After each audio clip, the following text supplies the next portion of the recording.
Hi guys, welcome to another episode of It Was Never Personal with me, Yami Wilfred, season 2. It was never personal.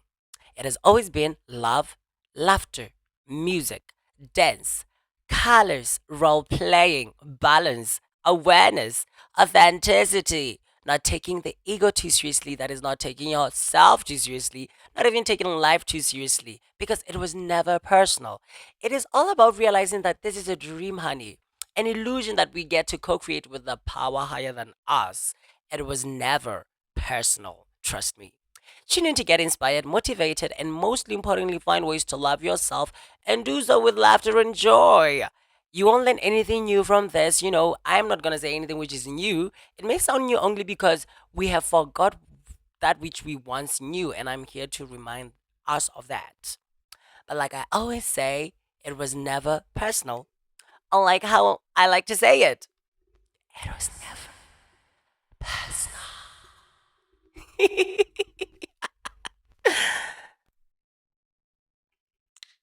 Hi guys, welcome to another episode of It Was Never Personal with me, Yami Walfred. Thank you so much for joining in. So today, we're going to have a conversation on the topic which I titled Mothering Ourselves. Thank you. I've said it from the beginning that season 2 has to do with the inner child, your inner child. And actually, wait for a minute because I think I have something that I want to show you. So give me a sec. Yeah. Give me a sec.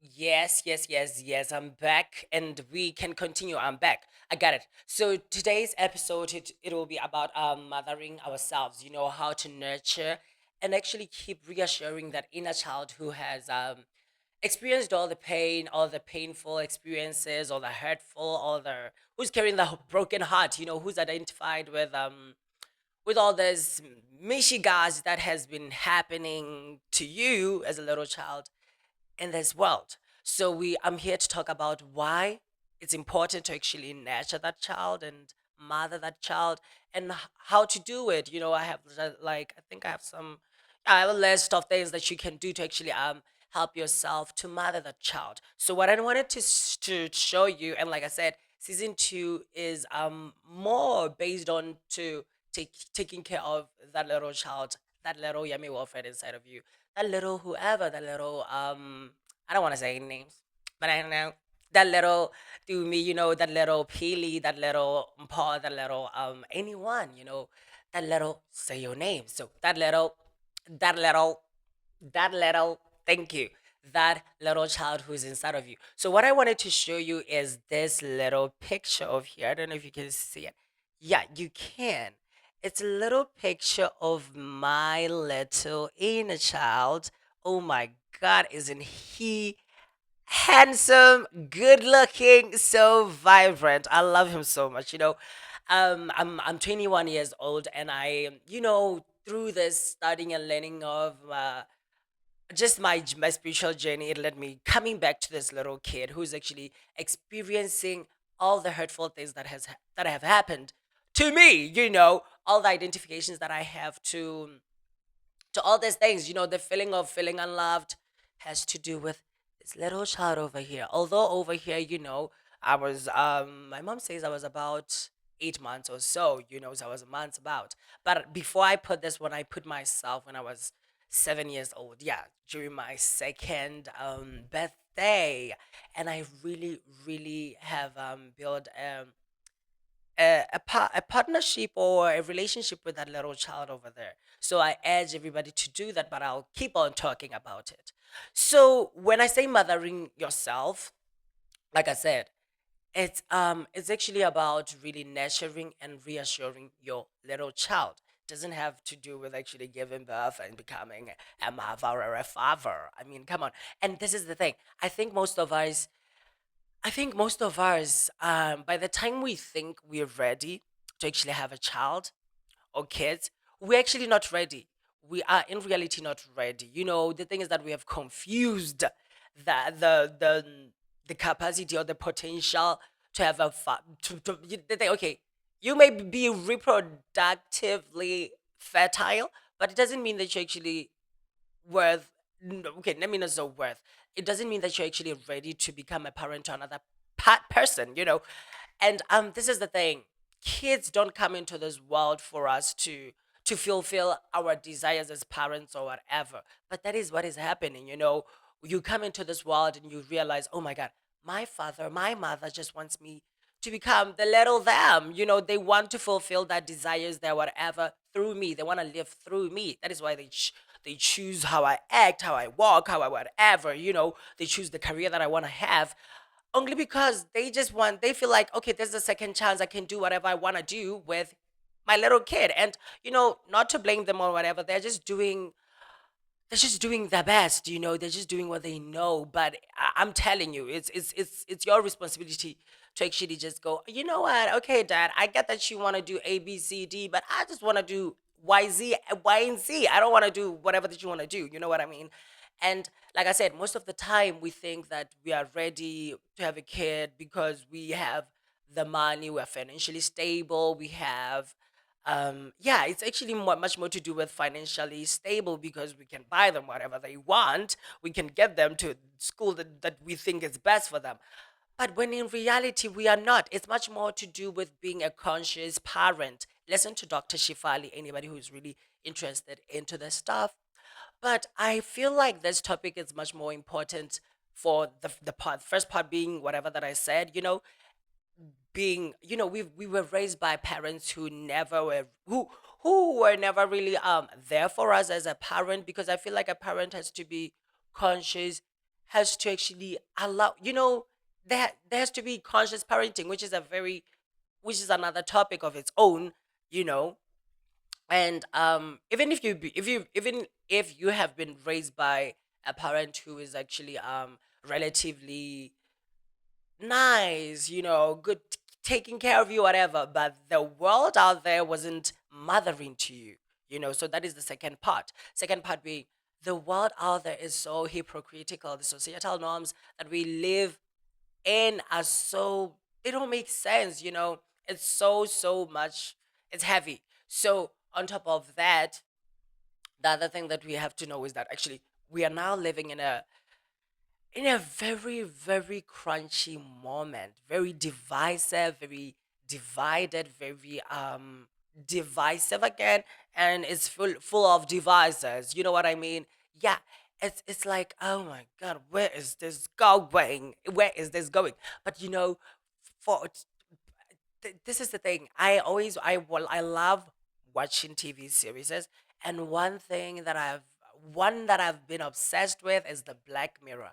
Why the Black Mirror? Because whatever that is happening over now with technology and the whatever. Oh, honey, to me it doesn't. It's not scary. It's not go. I don't go. Oh my God.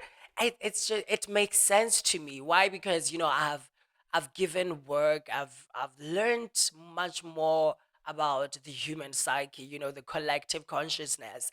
I see it. So with all everything that I've learned, to me it makes sense. And I'm like, okay, so what can I do to make sure that the pain that we are all going to experience, me, myself, my little child, this little boy over here, he doesn't get to really feel that pain much more than like every other body is going to do. I mean, I'm going to get hurt in the way because I mean we are one. We are going to go all through all this together because actually we have contributed to it collectively with our thoughts and everything. So that is why I feel like mothering ourselves is a very crucial topic, because we have to do something to take care of that little inner child, to take care of ourselves, because we are in the midst of what other people called the World War III and whatever. But I'm not here to talk about that. I think we have uh, the news do that better. I'm not here to talk about that. I'm just here to talk about mothering ourselves. So it's very important, but it starts with actually taking care of that little child, that little kid, that Yami Wilfred who lives inside of you, you know. So let me tell you about something that happens before the year of seven. And I had an aha moment when I learned about it. I went, okay, I was illuminated to say, you know, I was like, oh my God, had I knew this way before, you know? So something that happens before the year seven is that we are kids for sure. Before the year of seven, we are kids, duh. But I still believe that even right now we're still kids, you know. I don't know. I hear a lot about people who confuse age with wisdom or age with whatever. Listen, I think age is just a number, like they said. You know, it just means that okay, if you're 55 years old, it means you've been in this planet for 55 years old. But did you really get get wiser from the lessons? Well, now we have to do the testing and see what you're doing, because people can be 40 years old and they still don't know how to really deal and navigate their emotions. You know, this world is like, what were you doing? What were you doing? You know, I thought that there's that experience as the teacher, but actually you have to be willing to take the lessons. You have to be willing to actually sit down and go, okay, I just got slapped by life, but what was that? What made me go there? You know, what did I do? You have to actually do that. So to me, age is just a number again, you know, not only in love, but also in just life experiences. Age is just a number. So I'm saying all this to say that we are still all kids within us. You may still be wrinkled and old and whatever, but you are still a kid, and you can actually see it. You can actually see it. You know, I mean, when people look at my photos, I mean, especially the one that I was 7 years old, they were like, you still haven't changed. You're still the same. And I can say the same too about other my friends when I see their school pictures, and I'm like, but you haven't changed too. So we still haven't changed. Even like when I look at my mom, I know her little photo. I remember when I saw her little picture, I was like, oh my God, that is mom. That is mom. I knew it because it's still there. It's still there. This little boy, he still lives until I go out of here, you know? But anyways, what happens before the age of seven is that we are functioning, our brain waves are actually at a theta state, you know, which is a very low level state. I think they say it's around 4 to 8 hertz. Yeah. So that theta state is all about actually it's like a tape recorder. It it records everything that happens around you, you know. So kids learn best by observing. You know, they don't learn by actually going, oh, because their conscious mind, that their conscious mind hasn't actually been um implemented or developed to such higher waves because of the theta wave. So the theta wave, the brain waves of the theta are actually more on recording what is happening. So they observe, you know, and that is the thing. I don't think people know that, you know, kids don't necessarily need you to tell them this is what you have to do. No, be an example. Be an example. Do things well, you know, not well, but do the things that you want your child to do. Do them while they're still early, that's still little, because they actually see it. You know, they respond to the energy.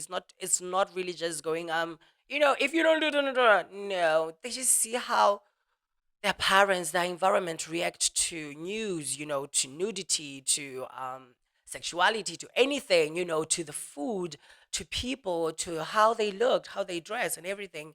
And they just take it in. And not only do they take it in, they personalize everything. You know, if their parents are fighting, they think it's because of me. You know, if this is happening, it's because of me. They personalize everything. If the mother is in pain, and you know, we all like pretending like we're fine when we're not when we're not fine. But kids know, and they absorb it, and after absorbing it, they go, oh my God, it's my father. It's as if they personalize it. They don't know that it was never personal.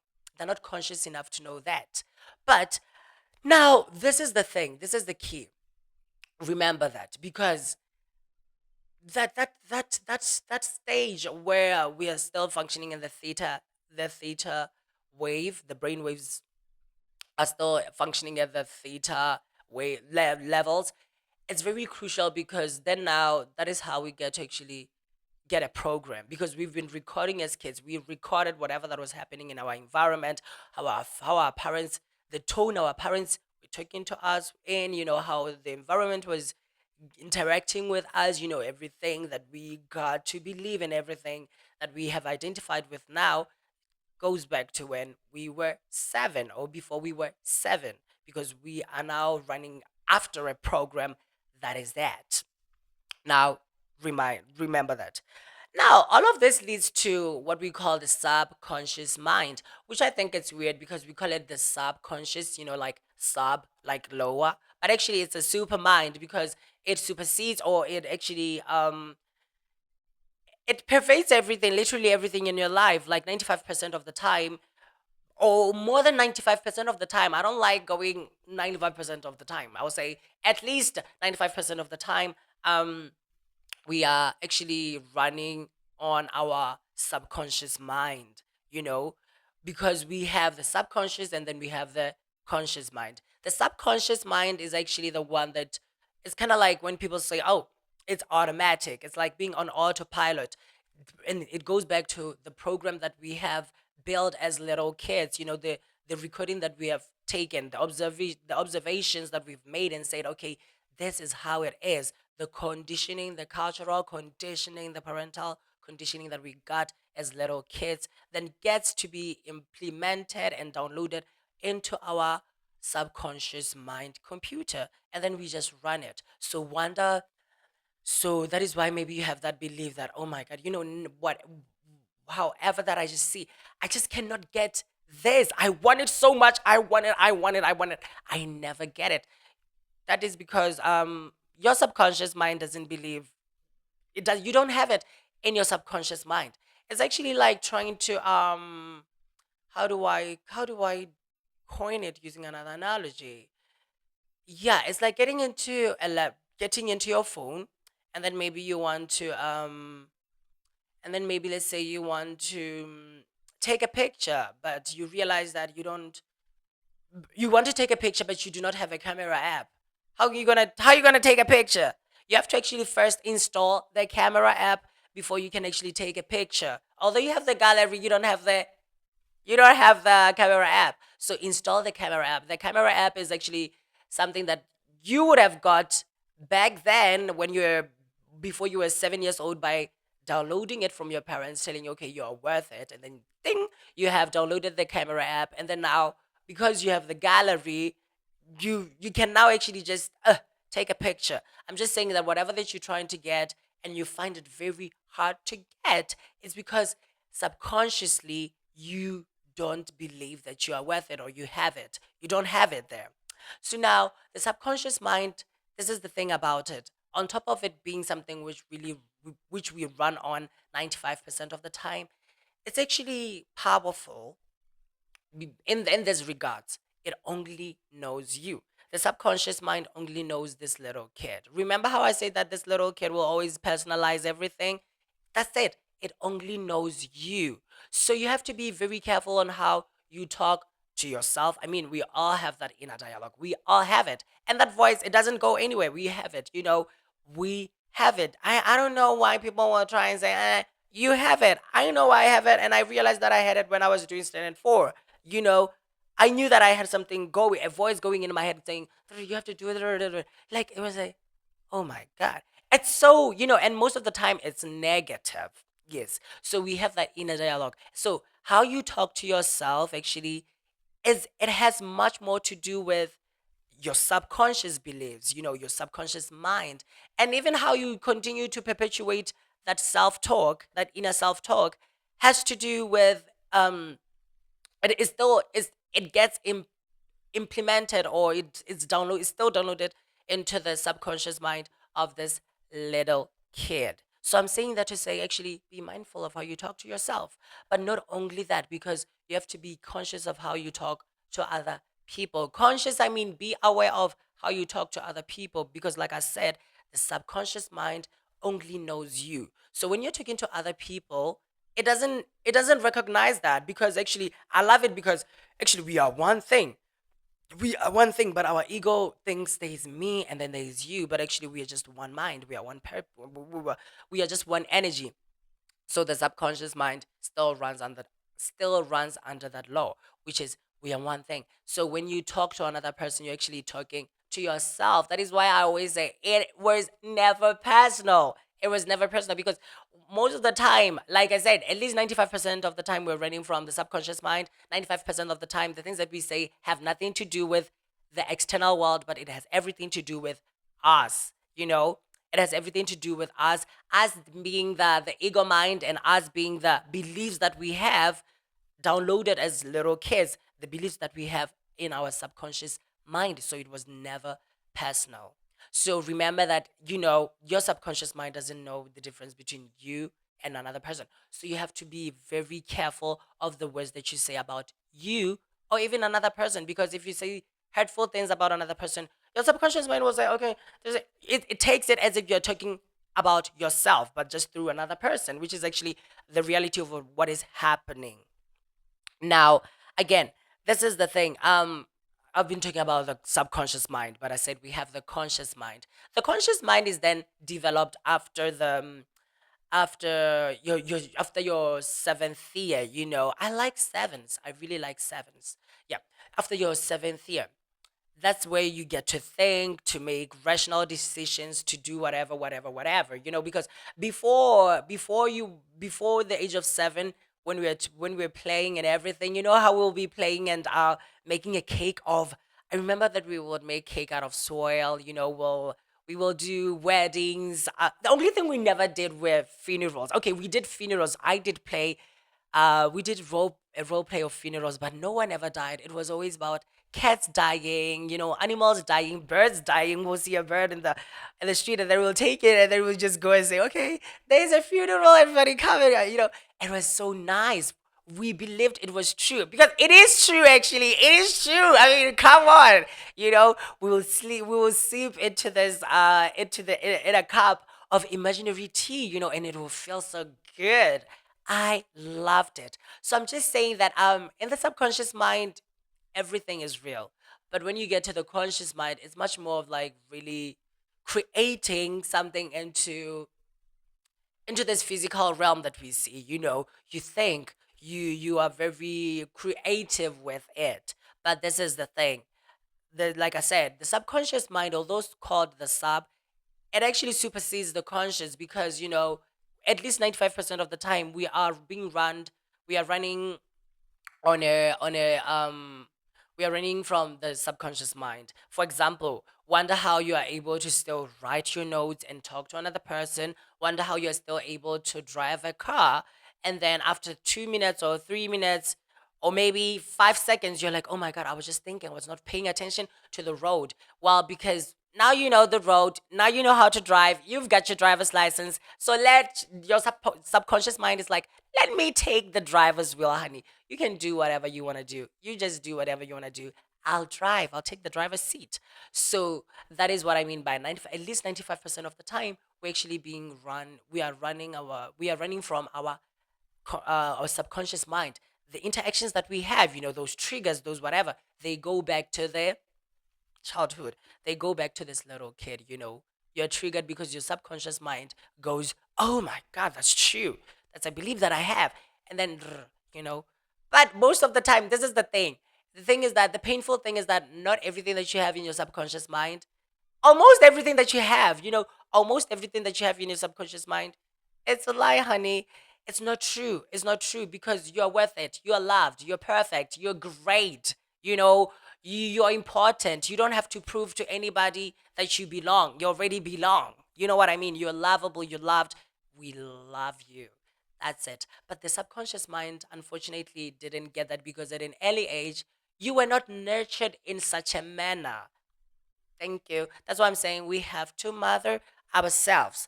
Now, like I'm saying, like I always say, at some level, I believe that all of us, not like I believe actually, I have found out that on some level, all of us have that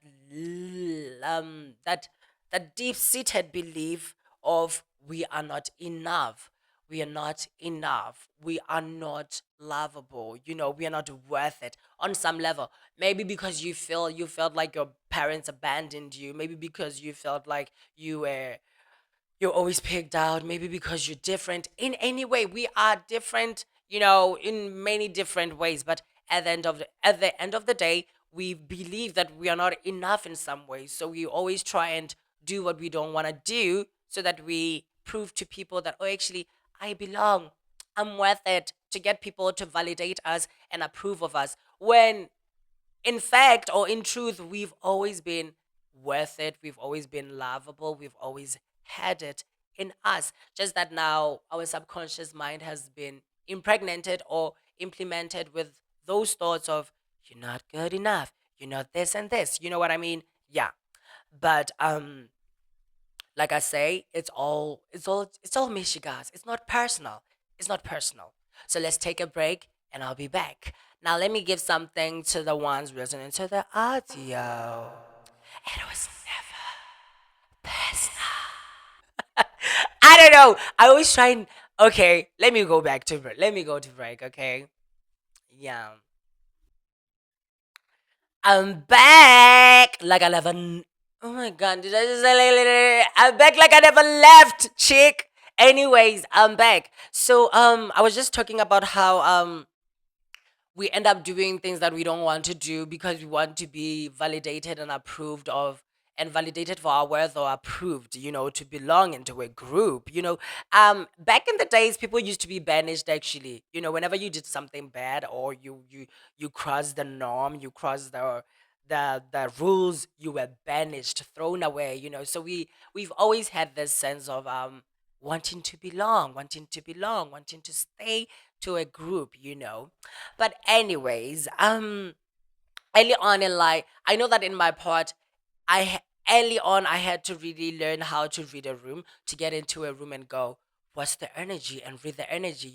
See someone and be able to tell from their tone, their body language, from how they speak and everything, what they want. I always had to know what does he want, actually. What does he want from me?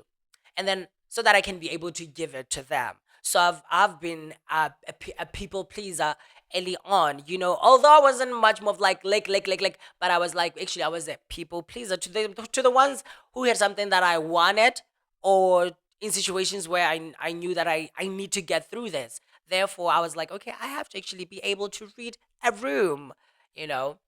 But back again into why it's very important to mother yourself. It's important because, listen, the hateful things that are happening right now, all the conflicts, all the wars, all the misunderstandings that we are having, and we just stretch out. You know how people build, they say you build a mountain out of a molehill or something like that. Like you take an anthill and then you build, just stretching out, making things very exaggerated. It's because of the kind of relationship we have to this little child. It's the type of the type of relationship you have with your inner child resonates to the type of relationship you have with people around you, with your environments.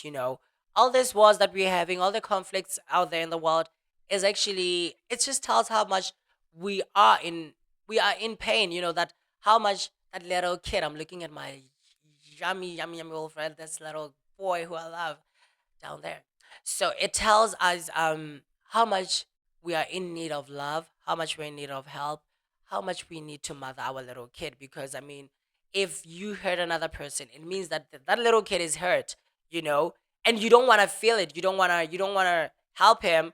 But I mean, you cannot give what you don't have. You only give what you have, and what you gave is what you're gonna get back. So now let me give you some tools on how to actually mother that kid. So the first thing is that I think you have to actually learn what you really want. Learn what it is that you really want. Like I said, do you like blue or red? Do you like blue chocolate or purple chocolate? Is that like purple chocolate? But I don't care. If it is, I think it's there. Cake boss do things, master chefs, they do stuff. So you can never really say there's no purple chocolate. But anyways, just know what you love.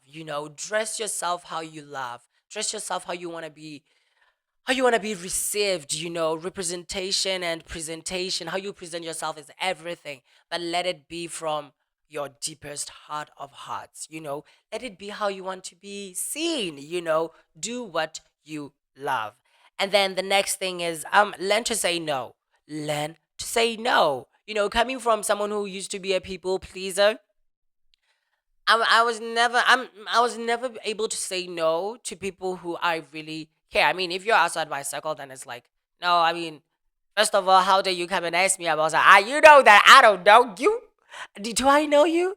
Do you know me? So I don't know. I'm not going to be able to.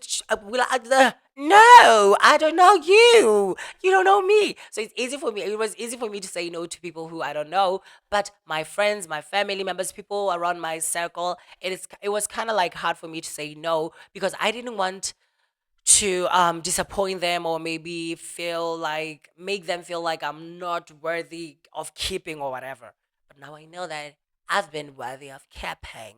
How about that? So I can say no, Um, but it wasn't easy. It's not like I just woke up and I was like, no. I had to actually learn how to say no. So learn how to say no because this is the thing.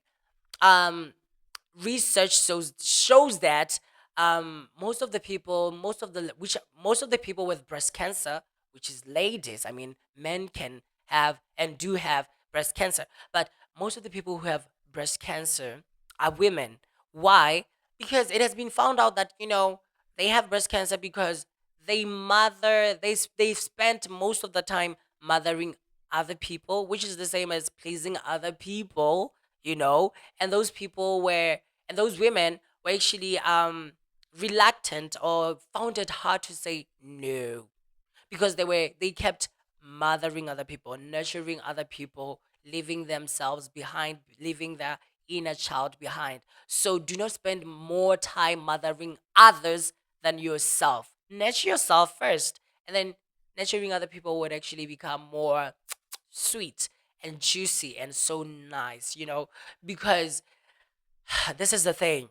The the moment you start nurturing someone and leaving yourself behind, you harbor some sort of resentment, especially when that those people who you're always mothering never mother you back. And then you become resentful towards them, but actually you are resentful towards yourself, and then you hold grudges and then you blame them when you are blaming yourself because ultimately you know the truth that you're the one who's responsible for what you just did. So you are resentful, you harbor pain and grudges, and you do not forgive who yourself for what you did. But you do all those things, you become resentful, angry through someone else, but you're angry at yourself, and then it makes sense that you'll get ill. So that was one aspect of it. Just start with little things. When someone says, do you want to do the dishes? Say no. I don't want to. And I like it. I like it. I like it. I love being asked if I want to do something because I'm like, no, I don't want to do it. And I like it because it makes me be able to penetrate into someone's psyche to see how they will react. And I go, no, I don't want to do it. Sometimes I say no, like really no. And then I find myself smiling because I go, oh my God, I think they hate it. I think they hate me now. But they just asked me. You were like, do I want Coke? I was like, no. Do I want to take a walk with you? No. Do I want to be your friend? No. Do I want to sit with you? No. Do I want to know you? No. Thank you. So it's all about just learning how to say no. And it's freeing. It's freeing. It's freeing. It frees this child from the bondages and the chains that are so heavy to pull. And then spend some time alone. Spend some time alone. Learn how to spend your time alone, not with your phone. I think a lot of people really relax into the phone, which is something that we're going to talk about later on, I hope. So spend time alone. It can be 30 seconds, it can be 5 seconds, it can be 5 minutes, but learn to spend time alone. I know people, I once talked to my friend, my wonderful friend, who said that she has a very busy life. But I know that she drives a car. I know that she goes to the bathroom. But I think when you get to the bathroom, you can just take 5 seconds and go, okay, how am I? How am I? Oh, I love you, Wilfred. I love you. I just take the time you get to when you stop at the traffic light. Don't take out your phone. Just be with yourself. Do maybe take in a breath, breathe out. Just be with yourself. And whenever I'm saying be with yourself, I don't mean like uh getting on to narrating or perpetuating your past or your future. I mean being present. Watch your thoughts. What reflect on how the day has been and go, Oh, okay. Just watching it, observing it. Do not analyze it. Just watch it. Become the watcher or become aware of your thoughts. It's such a sanctuary to me. I don't know why people don't do it, but I get why people don't do it. We'll talk about that later. I mean, it's painful because the present moment, for you to be in the present moment, the first thing that you will realize when you're present, like I said, is that it's how much pain you are in. It's how much pain you're in. So I get it when people why people don't actually want to be what they don't want to spend time with themselves. They'll rather be glued onto this, scrolling and going, oh my god, oh yeah, tick tick, yeah. Like it's so crazy. We are literally zombies at this point. But anyways, another thing that you can do, put a picture of your little child up on your phone. Put a picture of your little child up on your phone. You see what I just did with mine? Oh my god. Oh my god. And the thing about it is that they said I always cried. They said I always cried. I wonder why. I wonder why. Do I need to see a therapist? I wonder why. I wonder why I always cried because they said I was such a crier, and they said that I always cried at 6 a.m. Like I had times at which I cried, and I know, but well, to some part of it, I know that I'm so sensitive. You know, what I mean, if you, oh my god, I'm effing sensitive than the sensitive things in this world. Like I take everything in, I feel everything. That is why I had to actually take care of myself. That is why I find it very important to really have my mental health on check, to have my emotions on check, to have my mentals and socials and everything, like my spiritual health on check. I have to always be there watching, going, okay, I have to keep myself protected, nurtured, because I know that I'm very sensitive. But like I was saying, put a picture of yourself up in there, up in your phone. Let it be the first thing that you see, because like I said, this is the same little child that is still experiencing the hurtful things that happened today, that have happened 25 years ago if you are 30, whatever, he or she or it or they're still experiencing it. So choose a picture. I'll say any picture that you have, but if you have like a picture of you at 7, at 14, at 21, at 28, at 35, at 42, pick it. It's those sevens. Pick up a picture of yourself at 7, multiples of 7 years. You know what I mean? If you're 7, put it up there. Yeah. But even if you don't have anything, but as long as you have a picture of your little kid, put it up on your phone, and let it be a reminder of who you're really taking care of. That little child who needs your love, that little child who needs your nurturing, because they're still experiencing the hurtful things, the identities that you've created yourself for, or that the beliefs that you have, they all go back to this little kid. Open the phone and say, hi, baby. I love you. I really do. I really do love you. You're so nice. I mean, I don't know why. I'm so, and I think I'm fortunate because, children always gravitate towards me. They love me. So it's very easy for me to love this one. And I think he loves me so much too. Actually, he loves me, you know. And then the other thing that you can do, use a mirror app if you are someone who's very phony. Oh my god, a phone is kind of like it's like an expression. But if you're into phones and everything, use a mirror app. Or if you're like me, have a mirror. I have a mirror, a little mirror that I use to just look at myself and go, hi, Wilfred. Even my adults, even my little my right now. The thing is that my adult Yummy Wilfred and my little Yummy Wilfred, that's the same thing. That the same. So in the mirror, I always say positive things to myself. Hi, how are you? I love you. And I encourage you to do this first thing when you wake up in the morning. Go up to the mirror and say, hi, I love you. How are you?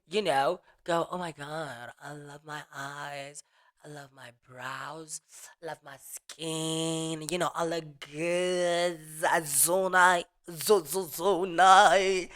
Oh, I do. Thank you. It takes time. It takes time. Believe me, it takes time. You don't have to, if it's uncomfortable, and actually, I would encourage you to do it naked. Like take off all the clothing and just be there. and watch your body and be aware of the emotions that arise, and realize that feelings are not facts. They're not facts. They're just indicators. You have something to work on because at the moment it seems like you do not understand that you're worth it, that you're lovable, that you're loving, that you are so blessed, you're still rich, you have a healthy body, a perfect body. No need to improve it, Well, you have to take care of it, exercise, eat healthy. But at the moment, you are lovable. It doesn't matter what size you are. It doesn't matter how you look. It doesn't matter if you're darker or you're lighter, lighter, lighter, or when you're lighter, whatever. Love yourself. Yeah. All these tools that I'm giving you point all have an umbrella word, which is love thyself. Thank you. So after using the mirror, I'll also say that listen to your words. Listen to your words because your words reflect your thoughts, and your thoughts, they are like, they create your life experiences. They create your life experiences. So be very careful of what you say. Watch your mouth. Thank you. Watch your mouth because what you say, you give out to the universe, and it will be reflected back to you. Mm-hmm. It will be reflected to you. So watch your mouth. And like I said, remember remember the inner dialogue that I said we all have. Be mindful of it. Watch it. Watch it. And it's mostly negative. It's mostly negative. It takes time for you to actually go beyond it and go, oh my God. I just said that. Take it back. Rephrase it. If it just, oh, I'm stupid, go, no, I'm smart. I'm intelligent. It's just simple as that. You don't have to go just rephrase it because it is powerful. It is powerful. Be careful of what you say about yourself, even others, because like I said, your subconscious mind doesn't know the difference between you and others. Everything that you say, even about other people, it thinks you're saying it about yourself because in fact you're saying it about yourself. Whatever that you say, it was never about other people. It is always about you. It wasn't personal. They came to you and they say something, honey. It didn't have anything to do with you. It had everything to do with um. That's why I never like taking comments. But anyways, be aware of that that the dialogue that you have, with yourself and other people.